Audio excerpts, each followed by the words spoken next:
ইসলামপুর পৌরসভার সামনে একটি সদ্যজাত শিশুর মৃতদেহ উদ্ধার ঘিরে চাঞ্চল্য ছড়িয়েছে।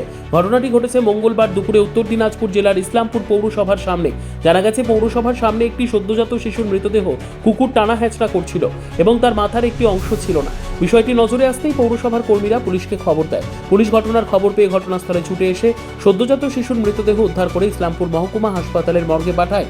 এইভাবে সদ্যজাত শিশুর মৃতদেহ উদ্ধার হওয়ায় ক্ষোভ প্রকাশ করেছেন স্থানীয় বাসিন্দারা।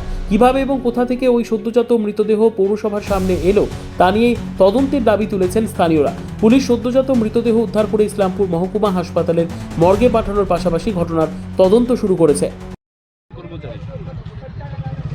ব্যাপারটা হচ্ছে, এখানটায় তো আর এটা পৌরসভার না, যেহেতু কুকুর এনে এই জিনিসটা ফেলে রেখেছে, এবার নিশ্চয়ই ওটা হসপিটাল থেকেই নিয়ে আসছে। তা টোটালটাই হসপিটালেরই ব্যাপার এটা। এবার হসপিটালে কি করে এই জিনিসগুলো ওপেন টু অল করে সেটা আমি বুঝে পাচ্ছি না। কারণ হচ্ছে হসপিটালের গাফিলতির জন্যই আজকে এই ঘটনাটা।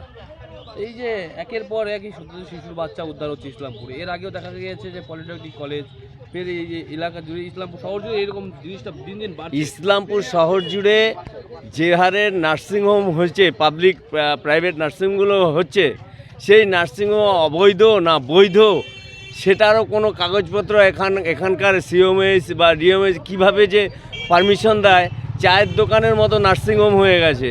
তো অতএব এই বেসরকারি নার্সিংহোমগুলোতে যে অবৈধ কাজ হচ্ছে না, তার তো কোনো আমরা এটা হতে পারে, সেই কাজও হতে পারে, অবৈধ কাজও হতে পারে। কি বলবেন এই ঘটনা? এই ঘটনা দুঃখজনক ব্যাপার। এগুলো জিনিস সত্যিকারের যে বর্তমান সমাজ ব্যবস্থাটা যেটা হয়েছে, সমাজের সমাজ ব্যবস্থাটা সত্যিকারের কলঙ্কজনক হয়ে গেছে। কারণ হচ্ছে এর পুরোপুরি দায়ীটাই হচ্ছে আমাদের সমাজ। তখন আমি 11:30 এখানে আসলাম, আবার একবার না দুবার ম্যানেজ করলাম। চেয়ারম্যান সাহেব কোনো মিটিংয়ে গেছিলো, তখন তো এখানে কোনো কিছু ছিল না। মোটামুটি 1:30টার সময় আমি এখান থেকে গেলাম। কি দেখলেন আপনি এখানে? এখন একটা বাচ্চা দেখছি মাথায় এখন নেই, মনে কোনো জানবার খেয়ে লিছে নাকি, ওই হিসাবে দেখতে পাচ্ছি। কিন্তু 12টা থেকে আমি 1:30 অবধি এখানে কিছু ছিল না। কিসের বাচ্চা দেখলেন?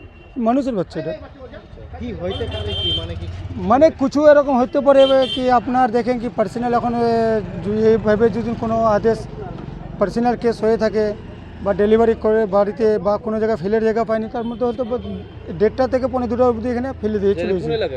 এটা তো আমাদের পৌরসভা এলাকা, ইসলামপুর সামনে। হ্যাঁ, ইসলামপুর পৌরসভার সামনে। আমি এখানে মোটামুটি 11টা থেকে আজকে আছি, দুবার এখানে ম্যানেজ করতে আসলাম, কিন্তু এখানে এরকম কোনো কিছু ছিল না।